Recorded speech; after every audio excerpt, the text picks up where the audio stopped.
আপনার মোবাইলে যদি কোনো কল আসে, এই কলগুলোর মধ্যে ২ টা নাম্বার থেকে যদি কল আসে, যদি আপনি রিসিভ করেন, তাহলে কিন্তু আপনার মোবাইলের যাবতীয় তথ্য একটা হ্যাকার চক্র নিয়ে নেবে। আপনি টের পাবেন না। ২ টা নাম্বার থেকে যদি ফোন আসে, এই ফোন দুটি রিসিভ করবেন। যদি রিসিভ করেন, সেক্ষেত্রে আপনার মোবাইলে যে কত দিয়ে লক করছেন, ৪ সংখ্যা বা ৬ সংখ্যা দিয়ে লক করছেন, সেটার লকটা তারা জেনে যাবে।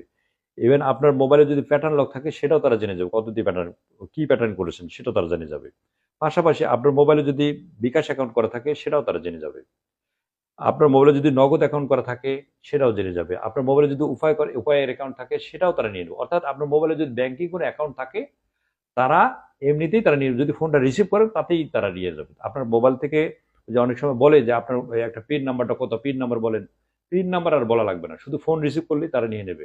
কারো মোবাইলে যদি কল আসে, কলের আগের সংখ্যা যদি +99 থাকে এবং কলের আগেই ১ম যে সংখ্যাটা, তার মধ্যে যদি +92